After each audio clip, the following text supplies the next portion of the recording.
हाय हनी बीज, welcome to coffee B. मैंने बोला था ना कि फारा जी जो है उनका यूट्यूब चैनल आने वाला होगा इन फ्यूचर में। इसी वजह से वो जनाब और मैडम के साथ इतना है ना घुल मिल रही थी और आ गई थी नीचे बैठ के प्लास्टिक की प्लेट में खाने के लिए। मैं तो सोच रही थी कि उस टाइम पे कि फारा जी का बड़प्पन है जो कि जनाब के इनविटेशन पर आ गई, लेकिन वो भी खिलाड़ी निकले पक्के। जैसे शो में जनाब का यूज़ किया गया था एक तरीके से कि भाई टीआरपी आती रहे, इसी वजह से जनाब को लाया गया था। अब देखो, एक बात मानो या ना मानो सच है, मनीषा के आने से टीआरपी में 1 रुपए का भी फर्क नहीं पड़ा था। टीआरपी सेम टू सेम थी, उल्टा गिर गई थी वाइल्ड कार्ड के आने की वजह से। अब देखो भाई, ये मानने ना मानने वाली बात या जनाब को हेट करते तो जिस वजह से ये नहीं बोल सकते। उस टाइम पर तो ठीक है, मनीषा को जिताना था, बट ये हकीकत है कि टीआरपी में कोई फर्क नहीं पड़ता, उल्टी गिर गई थी। वाइल्ड कार्ड जितने भी आए थे उनकी वजह से, या तो दर्शकों ने खास पसंद नहीं किया था वो सब। तो उस टाइम पे प्रोडक्शन वालों ने भी जनाब को जने की झाड़ पे बैठा दिया कि जीतेगा जीतेगा, बहुत तारीफ है कि ये किया वो किया, मैडम आ रही है तो उनके बिरयानी के पतीले वगैरह बहुत कुछ ऐसा होने दिया क्योंकि भाई टीआरपी आ रही थी। अब फारा जी को भी पता चल गया कि भाई इसकी जो फैन बेस है ये कल्ट फैन है इसके एकदम, है ना, क्योंकि वोटिंग कितनी होती है सब दिखता है ना, उन लोगों को तो पता ही चलता है कि इतने वोट्स है इसको। तो उनको समझ आ गया कि इसकी जो ऑडियंस है भाई कल्ट ऑडियंस है, वरना तो फारा जी जो है कितने कंटेस्टेंट थे उन सबके साथ कोलैब कर सकती थी, रिश्ता अच्छा वो बना सकती थी। लेकिन एक्टिव ऑडियंस जो होती है ना वो मैटर करती है। तो एक्टिव ऑडियंस सोचो, मिलियन यानी कि 10 लाख लोग, 10 लाख लोग में से खाली 1 लाख लोगों ने सब्सक्राइब कर दिया ना। ये रसगुल्ली का चैनल ग्रो कैसे हुआ था? रसगुल्ली का चैनल ग्रो कैसे हुआ? भाई भाभी दोनों ने स्टोरी शेयर करी थी, उस टाइम पे भी लॉकडाउन था, 1 लाख ऑडियंस आ गई। अब एल्गोरिदम को क्या लगता है ना, 1 लाख अगर आपको देखने अचानक से आ जाता है ना तो एल्गोरिदम को लगता है कि भाई ये तो कुछ अच्छा कर रहा है, जिस वजह से उसकी चैनल की जो है ना रिच, जैसे हम या आप कोई नॉर्मल इंसान जो है अपना वीडियो अपलोड करेगा ना, तो हमारे एक वीडियो की रिच को बढ़ाने में एल्गोरिदम लगा देता है महीनों, और उन लोगों के मिलियंस में जो है इंप्रेशन भेजता है कि ये तो भाई कुछ बहुत अच्छा कर रहा है अपने वीडियो में, इसी वजह से तो 1 लाख लोग आए। तो एल्गोरिदम को बेवकूफ़ बनाना कहते हैं इसको, है ना, या तो मिस यूज़ करना एल्गोरिदम का, अपनी फेम का मिस यूज़ करना, है ना। एक जो अनफेयर एडवांटेज रहता है इसका ये लोग मिस यूज़ करते हैं सेलिब्रिटीज़। देखो, चाहे फारा है चाहे कोई भी सेलिब्रिटी है, मैं इस चीज़ों के सख्त खिलाफ हूँ, क्योंकि ये लोग तो अपनी ज़िंदगी में भाई वैसे भी अच्छा ही कर रहे हैं, इनको किसी चीज़ की कोई कमी नहीं है। ये जो सोशल मीडिया है, जो बेचारे लोअर मिडिल क्लास या सामान्य इंसान जो होता है, बेचारे बहुत मेहनत करते हैं अपना बहुत सारे लोग तो मैं ऐसा देखती हूँ कि ईएमआई पे सारे जो इक्विपमेंट लगते हैं वो सब लेकर आते हैं, लेकिन उनका चैनल कभी सर्च लिस्ट में आ नहीं पाता है, क्योंकि जितना भी टाइम होता है, दिन में कितने घंटे होते हैं, फ्री इंसान फ्री कब होता है? देखो, लेडीज़ जो होती है दोपहर में फ्री होती है, शाम को फ्री होती है, रात को फ्री होती है, और अगर कोई जेंट्स है तो 6 बजे, और मॉर्निंग में जब वो ऑफिस जाते हैं तब 9 बजे फ्री रहता है, तो उस टाइम पे वो कंटेंट देखते हैं। रात में तो आधा घंटा, तो इतना जो टाइम मिलता है वीकेंड पे चलो मिल गया, इतने टाइम में अगर कोई सेलिब्रिटी या तो कोई नेपो बेबी जो होते हैं ना, वो भी भाई ये रसगुल्ली जो है नेपो बेबी ही है, रसगुल्ली, फिर वो रुबीना की सिस्टर। देखो, व्लॉग अच्छे हैं नहीं है वो बात की बात है, नेपो बेबीज की मैं बात कर रही हूँ। और आप जिसकी तारीफ कर रहे हो ना, कल को आप अगर कंटेंट बनाओगे ना, वही बीच में आएंगे, उन्हीं लोगों की वजह से आपके व्लॉग कोई देखेगा नहीं, क्योंकि सबको वही जानना है भाई कि ये सेलिब्रिटी की बहन कैसे जी रही है। अब तो सारे सेलिब्रिटीज भी आ गए, भारती आ गई, पता नहीं इन लोगों को कितना कमाना है भाई। भारती, देबीना, संभावना, देखो सबके सब उनके पास अनफेयर एडवांटेज है, फेस वैल्यू है। आप अगर वीडियोस बनाओगे ना, आपको 2 साल लग जाएंगे ग्रो करने में, ठीक है, ग्रो करोगे एक आध लाख सब्सक्राइबर, और उन लोगों को ग्रो करने के लिए कितना टाइम लगेगा? 4-5 महीने, 4-5 महीने में मिलियन में सब्सक्राइबर चले जाएंगे। नुकसान यहाँ पे किसका है? किसका नुकसान है? जो बेचारे आम जनता है उनका, कि भाई एक ही जो है उनका तो भाई सहारा है। अब तो सोशल मीडिया, वहाँ पे भी ये लोग आकर जो है कॉम्पिटिशन बढ़ा रहे हैं।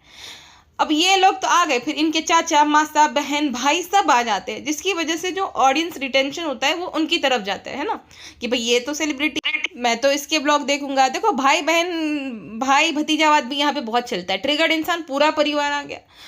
फिर ये एलविश यादव, उसका भाई बहन न जाने क्या क्या, ये रसगुल्ली आई, भाई भाभी, फिर रसगुल्ली, सोचो, और रसगुल्ली की नंदे, रसगुल्ली का देवर, न जाने कितने कितने।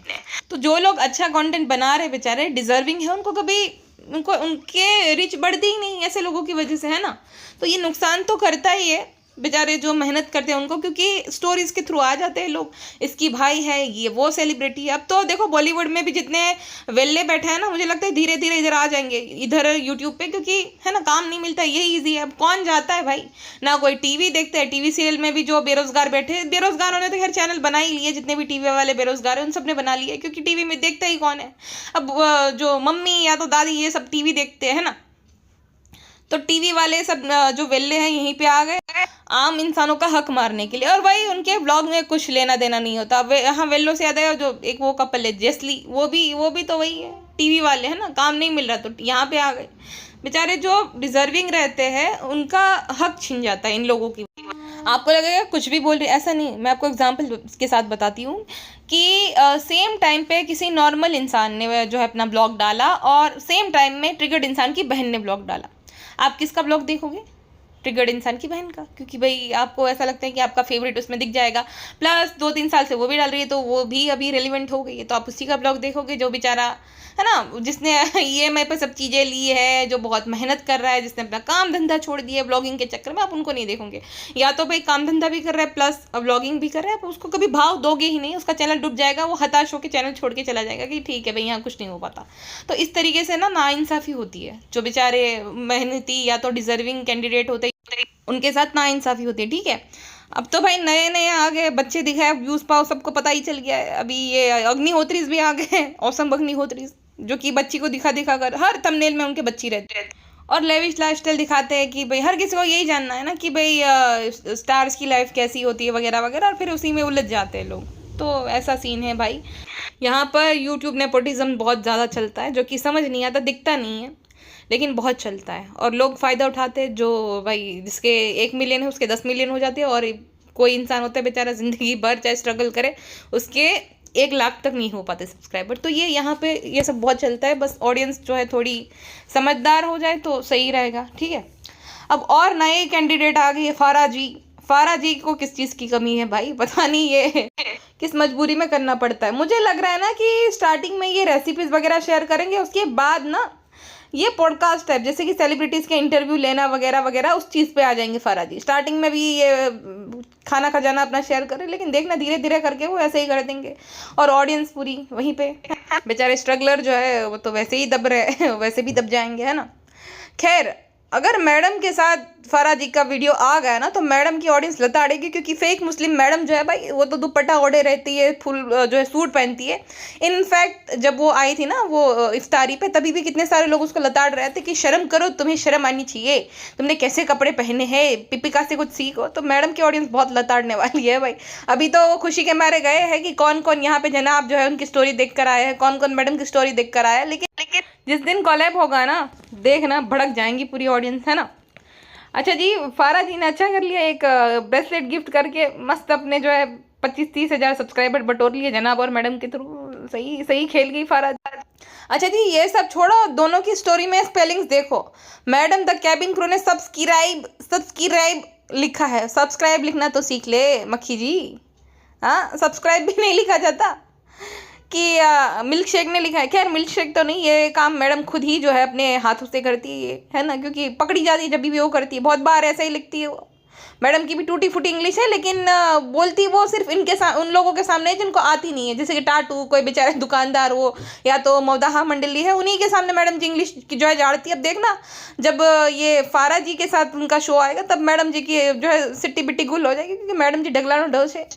फ्रेंड्स, फारा मैम हमें कॉपी कर रही है, फारा मैम हमारी रेसिपी देख देख कर इंस्पायर्ड हो गई फ्रेंड्स, इसीलिए उन्होंने अपना चैनल बनाया। पता नहीं कितने लोग जो है हमसे इंस्पायर्ड हो गए ये सब करेंगे, हम तो सेलिब्रिटी बन गए, उफ हमारी ये फेम हमसे तो झेली ही नहीं जाती, इसीलिए लगता है गुटको को मैनेजर बनाना पड़ेगा। Okay friends, टाटू। मोदा में बहुत गर्मी हो रही है, गर्मी के बाहर घबराहट होती है, लगता है लखनऊ जो है राउंड मार के आ जाते हैं रात में। Okay friends, टाटू।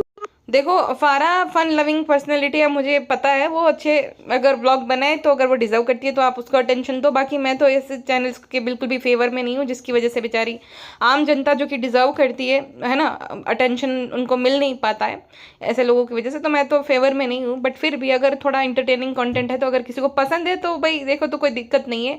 लेकिन मैं आप सबसे रिक्वेस्ट करती हूँ एक चीज़ की, कि जिस दिन मुझे पता है कि आगे चल के ना वो अपने भाई की भी इमेज को वाइट वॉश करने के लिए पॉडकास्ट में बुलाए, या तो कुछ ऐसा करे। प्लीज़ अगर ऐसा करे ना तो उस वीडियो को रिपोर्ट मार देना, क्योंकि आप उस आदमी के बारे में जानते नहीं हो। आप उसको अभी देखो, इमेज को बहुत वाइट वॉश किया जाता है, बिग टॉस में लाया जा रहा है, न जाने क्या क्या है ना, उसकी मंडली फंडली ये वो, लेकिन वो आदमी ना, आप आर्टिकल पढ़ लो उसके बारे में, अवेलेबल है इंटरनेट पे। एक दो नहीं, बहुत सारी लड़कियों ने जो है उस पर एलिगेशन लगाए थे बहुत चीज़ों को लेकर, तो आप पढ़ लेना है इंटरनेट पे आर्टिकल, ठीक है।